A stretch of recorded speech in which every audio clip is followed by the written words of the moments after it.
Hi there, and welcome to A Song of Ice and Fire Explained. This is a video series where we explain the massive conspiracies going on in A Song of Ice and Fire. If you haven't seen our previous videos, we suggest watching those first. So, let's continue on with Catelyn 4, A Game of Thrones. This chapter is 4,022 words long, and is told from the perspective of Catelyn Stark, who was 34 years old at the start of A Song of Ice and Fire. In this chapter, Catelyn and Sir Rodrik arrive in King's Landing by ship. Catelyn is intercepted by Littlefinger and brought to the Red Keep. At a secret meeting with Petyr Baelish and Varys, Catelyn is told the assassin's knife belonged to Tyrion Lannister. As their ship, Stormdancer, prepares to dock in King's Landing, Catelyn is joined on deck by Sir Rodrik Cassel. Catelyn notes that Rodrik looks much better than he has for days. Rodrik has been chronically seasick throughout the voyage, forcing him to shave his befouled cheek whiskers. After Captain Morio Termitus leaves them, Catelyn and Rodrik discuss how to go about their investigation of the dagger. Catelyn suggests speaking to the Red Keep's Master-at-Arms, Sir Aron Santagar, who may recognize the weapon. Rodrik reminds Catelyn that they must be careful she is not recognized. This brings Lord Petyr Baelish, the King's Master of Coin, to Catelyn's mind. Littlefinger, a nickname given to him by Catelyn's brother Edmure, was raised with her at Riverrun as her father Hoster's ward. They had been close until Petyr had challenged Catelyn's betrothed, Brandon Stark, for her hand. Brandon had only spared Petyr because Catelyn had pleaded for his life. After his recovery, Petyr had been sent away and Catelyn had not seen him since. Rodrik proposes that he go to the Red Keep alone because without his whiskers, he is unrecognizable even to the few who might know him. After they disembark, Catelyn and Rodrik move into a modest old inn suggested by the ship's captain. After Rodrik leaves, Catelyn tries to get some sleep, but is woken by the city watch of King's Landing. They show her a seal depicting a mockingbird in grey wax, the sigil of Petyr Baelish.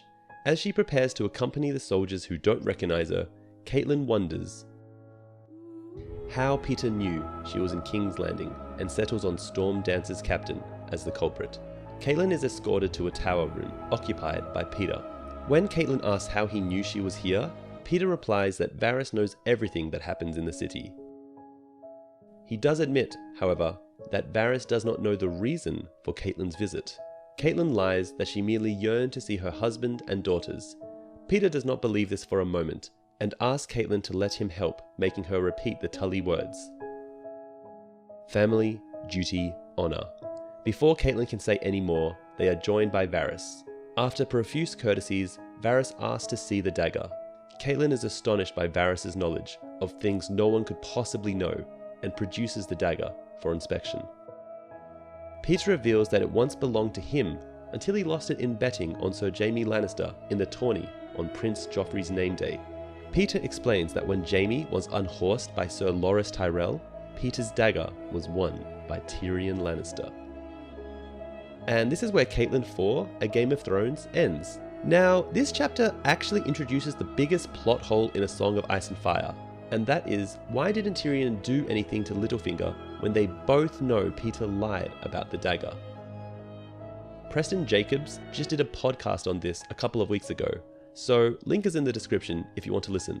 But anyway, as Hand of the King, Tyrion doesn't execute Littlefinger, even though that's exactly what Tywin told him to do in Tyrion 9. And if these counselors are playing us false, Tyrion knew. Spikes, he sighed. Heads, walls. I see you have taken a few lessons from me. More than you know, father, Tyrion answered quietly. But then, in Tyrion 4, A Clash of Kings, he monologues to himself. But do I dare touch him? Tyrion wondered. Even if he is a traitor? He was not at all certain he could, least of all now, while the war raged. Given time, he could replace Littlefinger's men with his own in key positions. Now, you might also be thinking, why didn't Varys out Littlefinger? Well, as we learn in Arya 3, Varys thinks that the Lannisters did it anyway. The fools tried to kill his son, and what's worse, they made a murmur's farce of it. He's not a man to put that aside. I warn you, the wolf and lion will soon be at each other's throats, whether we will it or no. Also, it's interesting to think what would have happened if Varys hadn't told Littlefinger about Catelyn's arrival to King's Landing. During the chapter, Catelyn asks, "Why you?" He shrugged. "Why not me? I am Master of Coin, the King's own counselor. Selmy and Lord Renly rode north to meet Robert, and Lord Stannis is gone to Dragonstone, leaving only Maester Pycelle and me. I was the obvious choice. I was ever a friend to your sister Lysa. Varys knows that." If Varys wanted to know why Catelyn had come, he could have sent Varys to Selmy, Lord Stannis, or even Renly had they been present, but instead had to settle for Littlefinger, who of course exploited the situation to his advantage and started the War of the Five Kings. And that's about it for Catelyn 4, A Game of Thrones. In the next video, we'll cover Jon 3 and continue from there. In the meantime, here are some of the other differences between the HBO TV show and book.